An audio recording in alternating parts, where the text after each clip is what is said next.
Welcome to the Online Great Books podcast, brought to you by onlinegreatbooks.com, where we talk about the good life, the great books, great conversation, and great ideas.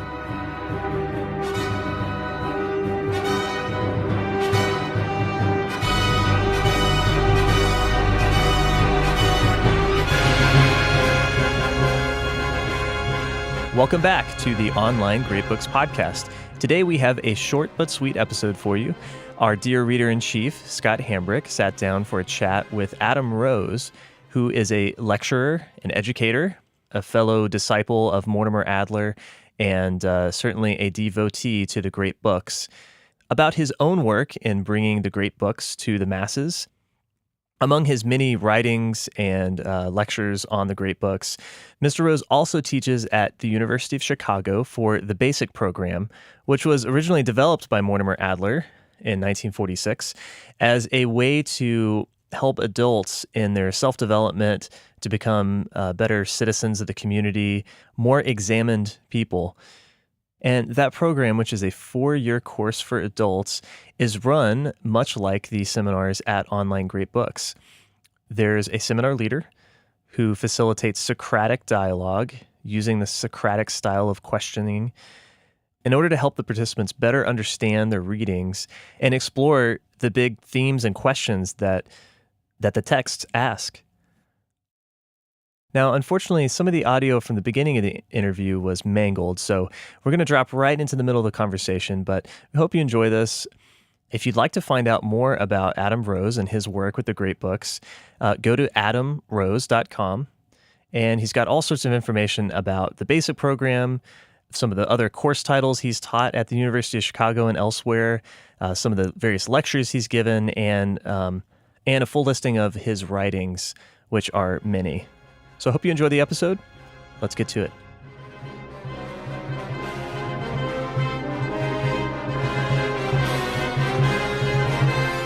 Does what you do differ much, or in what ways does what you do in your job at the University of Chicago differ from the ideas that Adler put forth in how to read a book? Has it morphed? Has the BASIC program morphed much since Adler left? Okay, so there's a lot of questions embedded in there, so let me just try to deal with a couple of them. One is Adler was an extremely prolific author and creative thinker who had a long lifetime, and I think his ideas evolved over the course of his lifetime. So the question of what Adler thought, I don't think can be answered in the abstract. You say, what did Adler mean in 1940? Right. We could talk about one thing. Early, middle, and late Adler. Yeah, or something like that. And so right. Without getting into... And I think my own sense is that Adler himself as a human being morphed, and the kind of kinder, gentler, cuddlier Adler of the early years seems to have morphed more into a curmudgeonly, I don't want to say angry or bitter, but a bit more acerbic guy in his later years. But I would say that the BASIC program, has certainly evolved in the years that it's just over 70 years old. It was formed in 1946, and originally was kind of intended for the returning GIs coming back from World War II, and it was conceived as a much more intensive program than it has become. Classes meant twice a week instead of once a week, and they actually did have grades and papers, and if you went through the whole thing, you could actually get a bachelor's degree from the university. But that only lasted for a few years, because even in those days, there were not enough people wanting to study that intensively. And so really from a practical enrollment point of view, they scaled the program back to a once-a-week program and focused more on the humanities rather than kind of a 360-degree education. But within that, I would say that over the years, the reading list has evolved to some degree. There are certain books that have always been in it or almost always been in it. But I guess my sense is not so much the activity has changed with time, but I think that even after all these years, if you look at the people who teach in the program and run the program, there's, I would say, surprisingly little unanimity about what the hell it is we're doing. And so actually you get more variance, not because of chronology, but you get variance. If you and I were to study Plato's Meno together versus pick another one of my colleagues with Plato's Meno. It's the same book, it's the same student, different instructor or seminar host, whatever you want to call them. And it might in some ways be quite a different experience. And that's something that it's always kind of surprised me. And I suppose sometimes even I find it a little disconcerting. You find it disconcerting that the seminar experience over the same text can be so radically different? Not that it's just like, it's not like everybody, no, not just that you have a different understanding of a particular book, but I think that there's people having different instructors or different administrators having different visions of what the ideal is actually. That really there's as much as a program's been around for 70 years or the Great Books movement, that there's surprisingly sharp differences of opinion about what great books is or are and what they're supposed to do. And therefore there can be sharp differences of opinion about what the proper way to conduct a session is. And in general, I've often found that the people doing this are not particularly open to self-reflection about their practice, which is another kind of surprising thing. Because, if you're going to be teaching in a program that has Socrates as the patron saint, you're going to talk the talk. I would expect people to walk the walk and be self-reflective about what it is that we do as great books professionals or providers or whatever you want to call it. Yeah. You and I and some of the University of Chicago people are going to have a conference call here, I don't know, in the next few days. And it's really going to be interesting because, I have this weird online greatbooks.com great books program, and you guys have yours, and there are differing opinions about how to do it even within yours. And then of course my situation is much different because of the venue and all of that. It's going to be really interesting to hash through some of those differences on that call. I look forward to it. I think it will be. In fact, I think you and I, if I'm not mistaken, met a number of years ago when we at Great Discourses, we ran this Great Books Educators Boot Camp, which was a 7-week course where educators, kind of in the broadest sense of the term, whether it's homeschooling parents or college administrators or teachers, and we read and discussed a number of papers kind of reflecting on what we all do and discussing that. And I just ran another session of the boot camp this summer that just finished a couple of days ago. And we had one woman, and she was Chinese, but she lived in Germany. We had one guy from Romania, but now he lives in California. We had a couple of alumni from St. John's College and a few other people. And, these are the kinds of things that I mean, personally, floats my boat. That this is, for those of us who are committed to this endeavor, to really think through what we're doing critically, and not just assume that everything we do is automatically good, but to try to work things through from first principles, I suppose you could say, and then really to give some attention to what the world would call, I suppose, best practices. And I think, as you and I have spoken in the past, I think that kind of attitude is sometimes challenging for university folks to get on board with for a variety of ways. I had a summer intern working with me this summer who's currently a student at St. John's College, and we were working on trying to understand the history of a particular Great Books college that had recently gone under. And, what were the causes? What's that? You can name them. So you're talking Scheimer? Okay, you name them.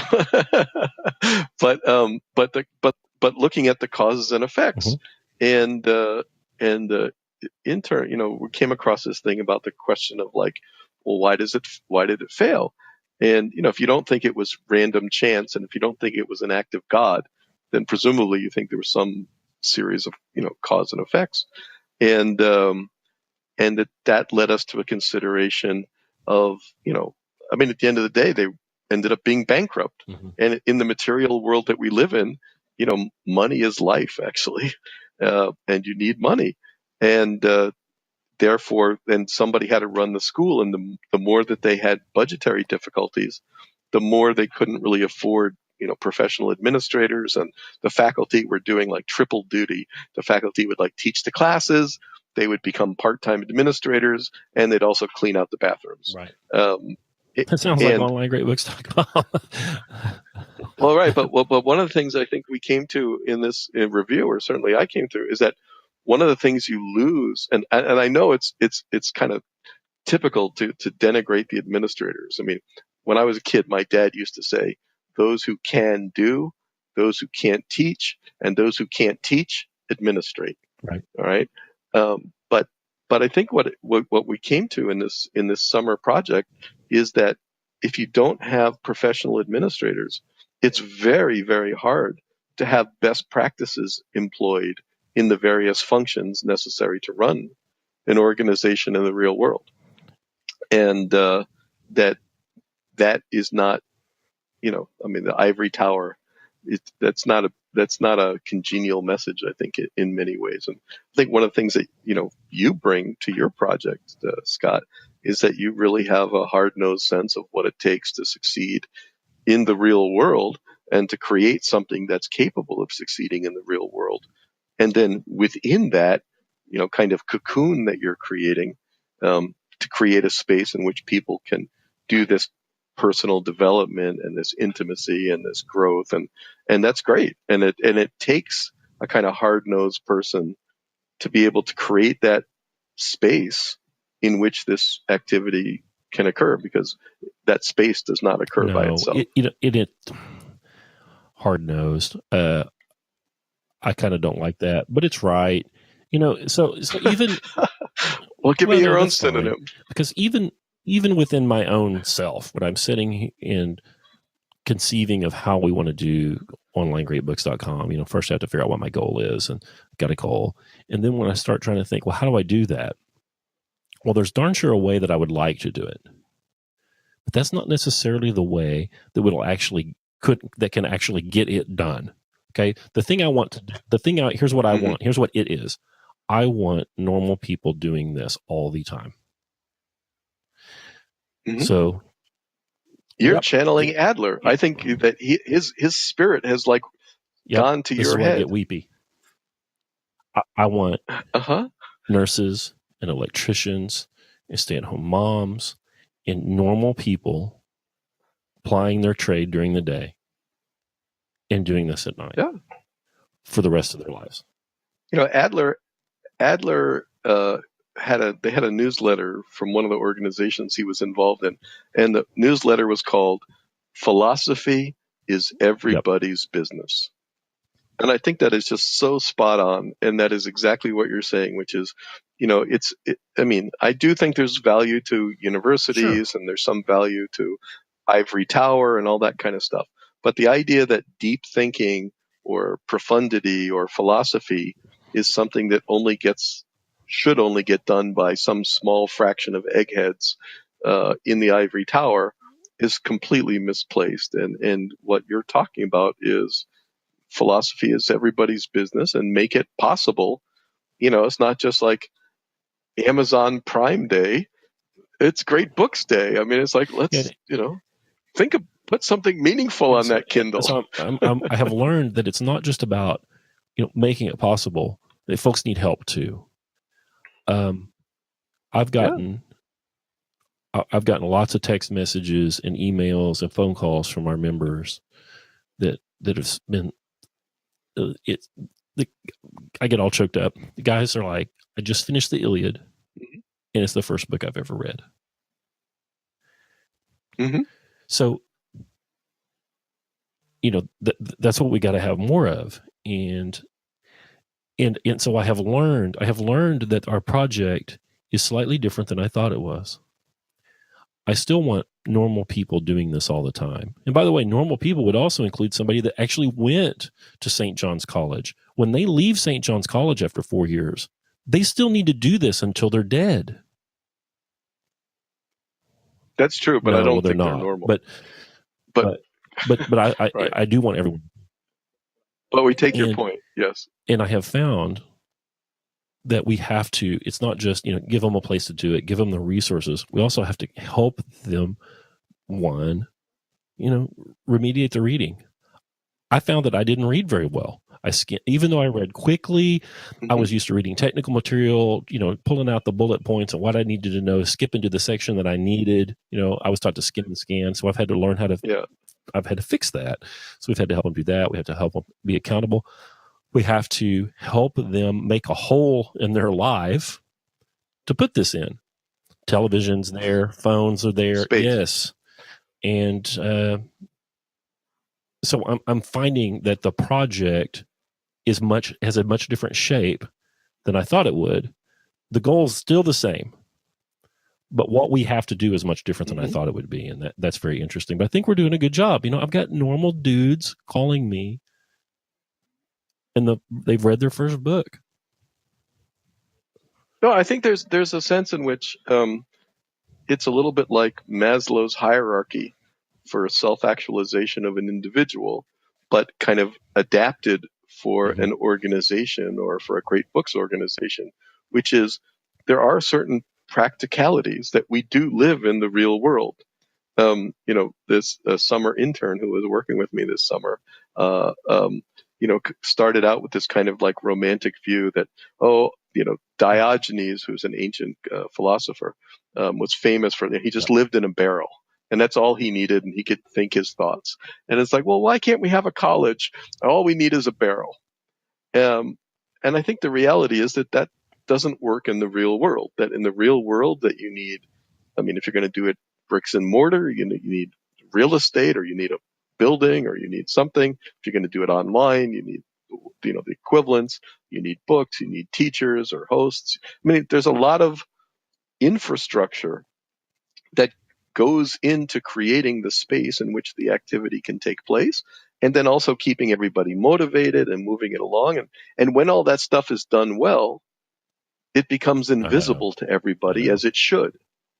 But when it becomes invisible, there's a danger that people start thinking it didn't exist, or if they did see it, it didn't really matter.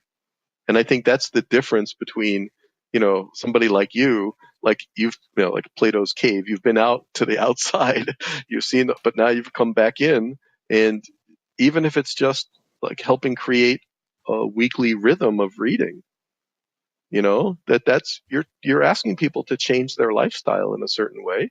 And we know that that's difficult to do, whether it's to stay on a diet or to go to a gym or like whatever.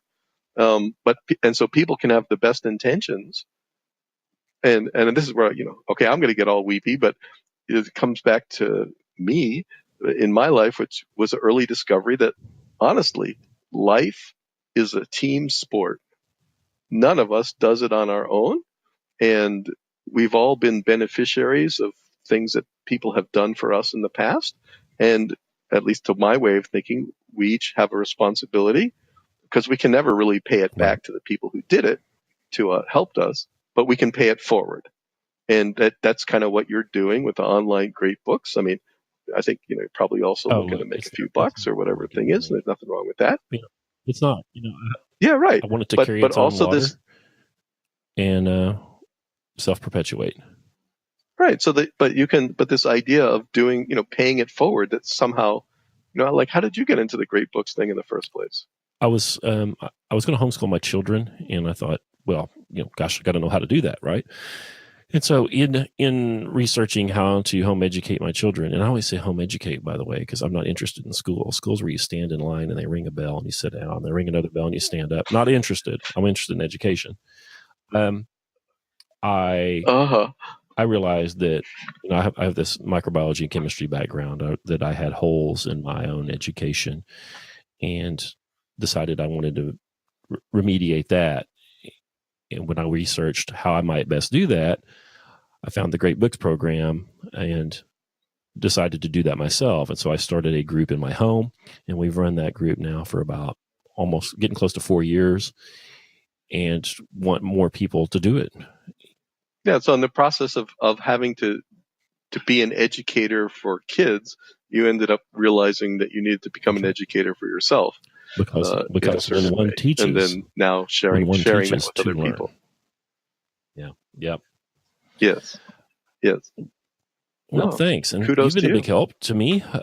Your great discourses, Great Book Educators Boot Camp was very helpful to me. Thank you. So I'm going to shit on it now.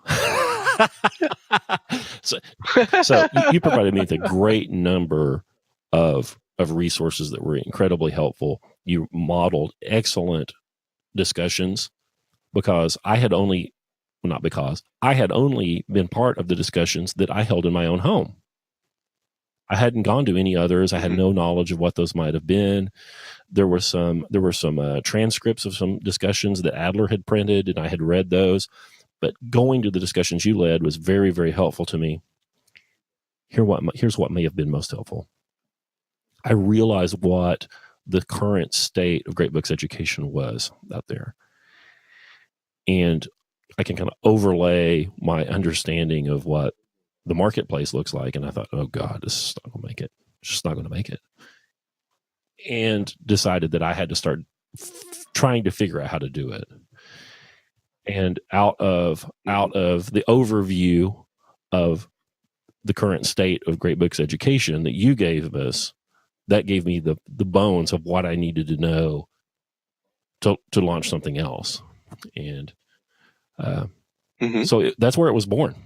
And then Malachi Walsh, who was in that class with me and who's working with me at Online Great Books, and I've done a podcast with him. I don't know if this one will come out before or after Malachi's. He's an old ad man, marketing guy, and he's brilliant. And I've had a number of fascinating discussions with that guy that has helped me do this as well. It seems to be working, man. Got people reading. Yeah.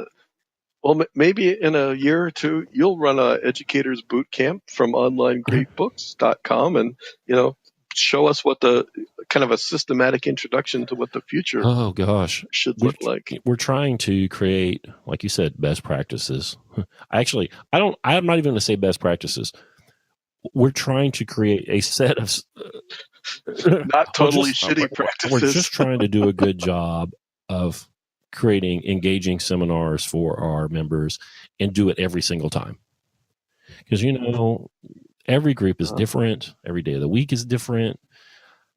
Well, you just never know what you're going to get. And sometimes it's tough. Sometimes it's like pulling teeth to get people to engage in discussion. Other times it's sort of like a runaway train. And, you've been doing this a long time. We're trying very hard to figure out how to best do that in the online environment and do a killer job every single time. And that's that. But my impression is that a lot of where your innovation has been happening has been in the stuff around the seminar rather than in this. And maybe it's because I don't understand. Right. But I mean, people have been doing, seminars for a long time, and even online seminars, and yours may be different than Great Discourses or the basic program or whatever. But my impression has been that because you're taking this personal trainer model or whatever you want to call it, that there's a certain sense that the real thing is you're taking seriously in a way that nobody else has, as far as I know, the kind of lifestyle transformation issues, and really recognizing that and trying to help people get into a new groove that includes a monthly seminar or weekly, whatever that's going to be. And then, of course, that activity has to be excellent. Yeah. But, if the quality of the seminar was sufficient, the quality of the seminar is necessary, but it's clearly not sufficient. And if it were sufficient, everybody would be doing it. You're right. I say that people come to us for the accountability, and we do a good job of helping keep them accountable, keep them on, cut these readings up into manageable bites, show them that it's doable, creating a community of other people who are griping about the same stuff. Everybody opens the Iliad and they're like, oh my God, all these names are killing me. And to have other people say the same thing is very comforting, actually. So we're doing a good job of that stuff. But we know that they're going to come for the accountability, but they have to stay. They have to stay for the seminar experience. Yes, no, exactly. And that the accountability that is not just a one-time thing, that you're helping them stay accountable week after week, month after month, on and on. Yep. Right. I mean, I think that's until at some point it just becomes, all right, this is how I live my life, and I can let go of the training wheels, and I'm just going to do this by myself. I mean, not individually, but I don't need the support system. Yeah. Because I just do it. Our plan is to, after somewhere around month 30, I'll go ahead and hang my ass out there so people will know and they put pressure on me. My plan is to, after about month 30, to drastically reduce the price and provide the infrastructure and the texts, and then have them run their own sessions. Because I want them to do it forever, but I don't want to, I don't want to be tapping people's credit cards until the sun supernovas. So right.